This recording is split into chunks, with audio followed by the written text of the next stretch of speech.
Il y a bien longtemps, dans un royaume couvert de champs dorés et de rivières cristallines, vivait le roi Hélion.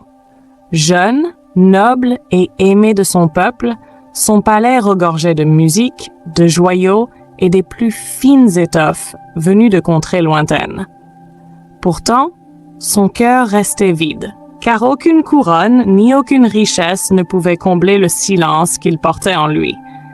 Hélion avait l'habitude de se déguiser pour marcher parmi son peuple, cherchant la sagesse dans leur vie simple.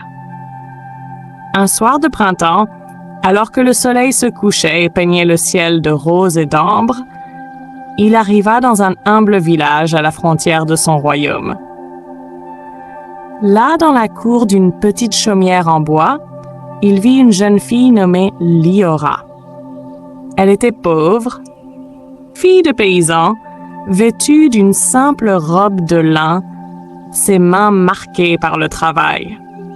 Pourtant, aux yeux du roi, elle brillait plus fort que toutes les pierres précieuses de son trône.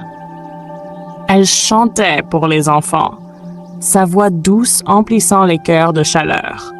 Son rire résonnait comme des clochettes dans le vent du soir. Elle encourageait les villageois fatigués avec des mots d'espérance, leur promettant que la récolte du lendemain serait meilleure. Hélion resta silencieux, émerveillé. Il pensa, cette femme n'a ni couronne ni or, et pourtant son âme déborde de richesse. Serait-ce elle, l'amour que je cherche? Un amour interdit. Hélion revint souvent, toujours déguisé. Il parla avec Liora, découvrant qu'elle avait connu de grandes épreuves, mais qu'elle pensait toujours aux autres avant elle-même. Peu à peu, son admiration se transforma en amour profond. Un soir, sous la lueur des étoiles, il lui avoua « Liora, mon cœur ne trouve pas la paix loin de toi. Dans ton sourire, je vois un royaume plus grand que l'or.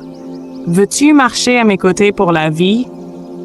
Les yeux écarquillés, Liora secoua la tête. « Non, gentil étranger, je ne suis qu'une pauvre fille.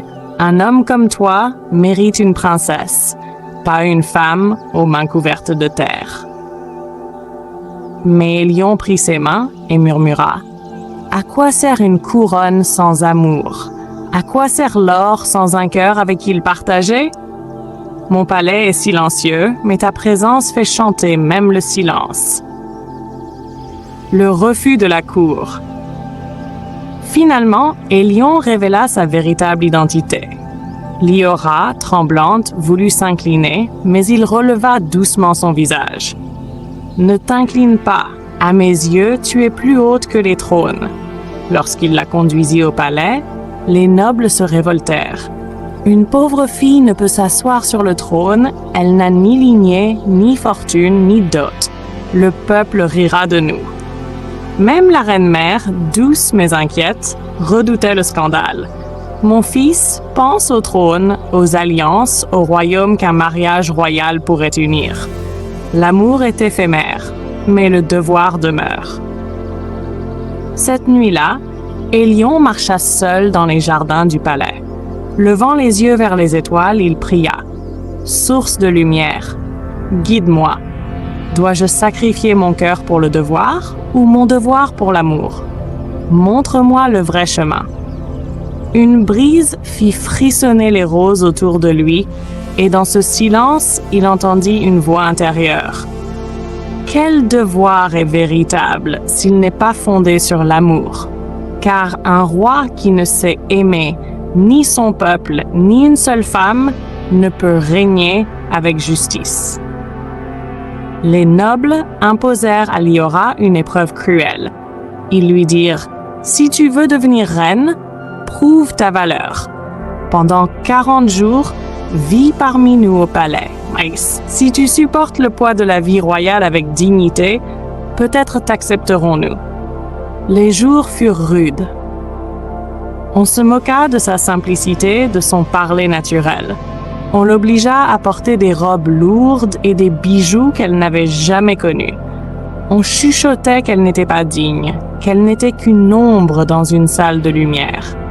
Mais Liora resta calme. Chaque matin, elle priait pour avoir la force, et chaque soir, elle souriait malgré les humiliations.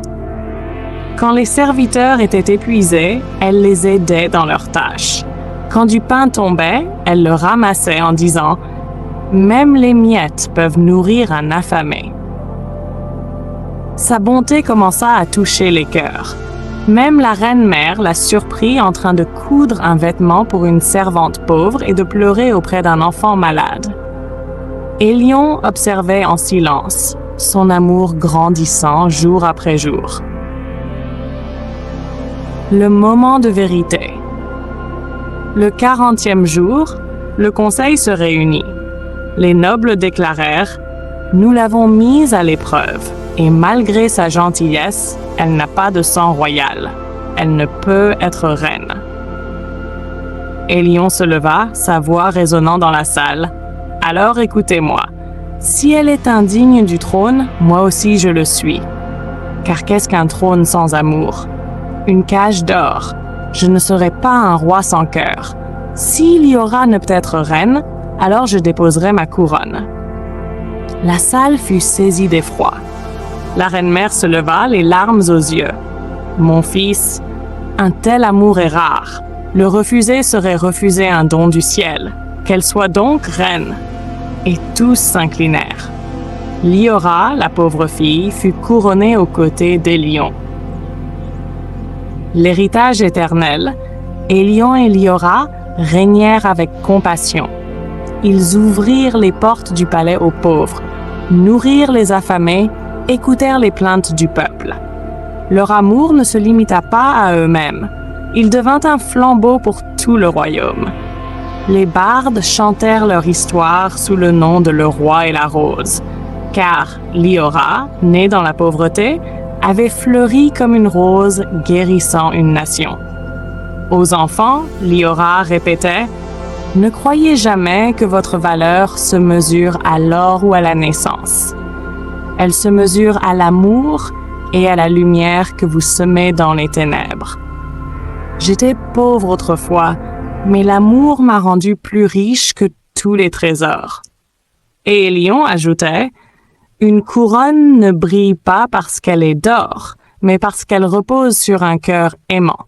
Que votre cœur soit votre couronne et vous régnerez toujours avec justice. » La leçon. Ainsi, l'histoire du roi Hélion et de la reine Liora se répandit dans toutes les contrées, rappelant à chacun que l'amour ne dépend ni de la richesse ni du sang. La véritable force réside dans la bonté et la foi. La plus grande couronne n'est pas d'or, mais le cœur qui ose aimer envers et contre tout. Et leur histoire devint une prière, une chanson, un murmure éternel. L'amour est le seul royaume qui ne tombe jamais. Non, veux-tu que je transforme aussi cette version française en style visuel cinématographique? Scène, description.